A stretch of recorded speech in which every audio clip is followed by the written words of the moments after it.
Big twist has surfaced in the Karnataka Hijab protest. Amid the PFI linked to the protest, Karnataka Home Minister has accused the Campus Front of India, also known as CFI, of instigating the pro-hijab protest.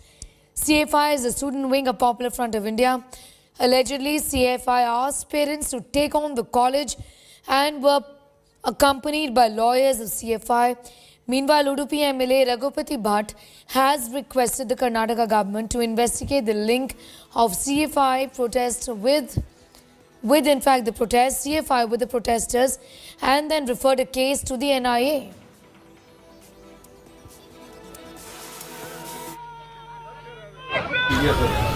ಮಾಹಿತಿ ಇದೆ. ಮಂಡ್ಯದ ಹುಡುಗಿ ಮಾತ್ರ ಅಲ್ಲ, ರಾಜ್ಯದ ಬೇರೆ ಬೇರೆ ಮಕ್ಕಳ ತಂದೆ ತಾಯಿಗಳು ಕೂಡ ಕೆಲವು ಮತೀಯ ಸಂಘಟನೆಗಳಲ್ಲಿ ಇದ್ದಾರೆ ಅನ್ನುವಂಥದ್ದು ಅರಿವಿನಲ್ಲಿ ಇದೆ. ಅದನ್ನ ಇನ್ನು ಎನ್ಕ್ವೈರಿ ಮಾಡ್ತಾ ಇದ್ದೀವಿ. ಅವರಿಂದ ಎಷ್ಟು ಈ ಕೆಲವು ಇನ್ಸಿಡೆಂಟ್ಗಳಿಗೆ ಪ್ರಚೋದನೆ ಸಿಗ್ತಾ ಇದೆ ಏನು ಅಂತ ಎನ್ಕ್ವೈರಿ ನಡೀತಾ ಇದೆ.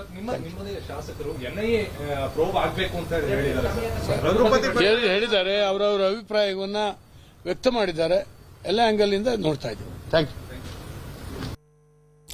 Mustafa Sheikh, my colleague, is getting us more details on that story. He joins us from Udupi, from where all of this really started. Mustafa, a very good morning to you.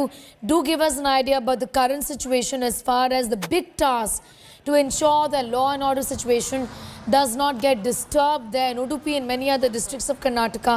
What's really happening right now? What's the mood really like in Udupi? Well, the mood is of concern because even yesterday when the Chief Minister took a meeting, they have delayed opening up of colleges in spite the High Court order. The opening up of colleges has been delayed till February 16. We also saw a flag march of the state forces who are here in Udupi, and they were basically trying to have a look at the law and order situation in the entire district. The second important thing is the government is still trying to assess what could be the impact once the colleges open up, because the interim order clearly says that hijab is not allowed inside the classroom. But on Monday, the High Court will reconvene this entire hearing, and whether a judgment on this entire petition comes in or not is something we have to see. So till that time, to avoid any law and order situation, the government has said that the colleges in Karnataka will not open up till February 16. So we'll have to wait and see whether the student groups come out to protest or stay and wait till the High Court order comes in. Because remember, even if this order comes in favor of one student union or one student wing, then there is likelihood and chances of law and order situation. It's a catch-22 situation for the Karnataka government, for which the students and their studies are suffering. Back to you. What has the CFI said? Because these are allegations that have been made. The Education Minister of Karnataka, Mustafa, has gone to the extent of saying that all of this is being actually stoked by Pakistan. You know, it's very natural, I think, also for the conspiracy theory to then come in, with ministers in the BJP-led central government also saying that because there's a hand of Pakistan in all of this, it should be investigated in detail. And also, this really is a time for a uniform civil code. This matter really has exploded in a big way.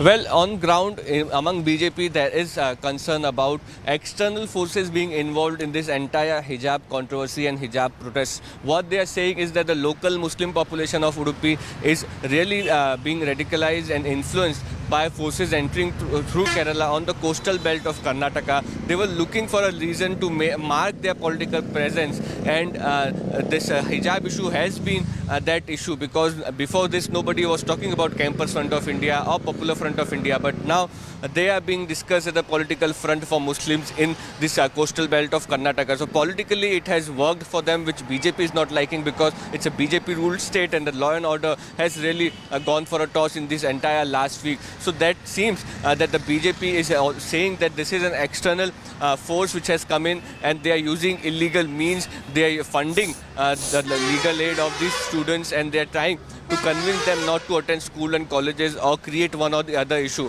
What they're also fearing is that the hijab issue could be the first issue in the Muslim population which is becoming a controversial issue, and in the time to come, something or the other will keep creating a law and order issue, and hence the government of Karnataka is planning and investigating the role of PFI and other student groups as to whether they have done any funding or influencing of these students which led to this entire protest. Back to you.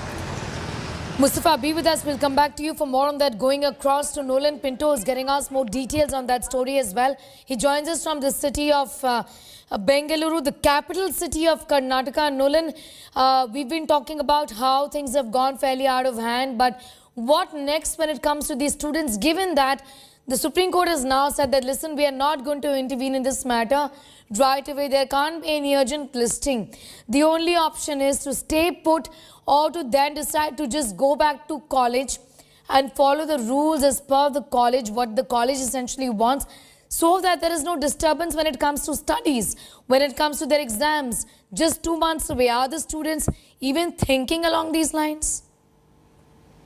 Well, Sneha, good morning. In fact, classes begin, that is 1st to 10th, begin on Monday. This is what the government had stated day before yesterday, after the Karnataka High Court Chief Justice stated that classes should begin, but students should not wear their religious attire. Yesterday, the Karnataka government took a decision that degree professional colleges will remain shut till the 16th. That is till about 14, 15, 16, till Wednesday. So they will still be at home.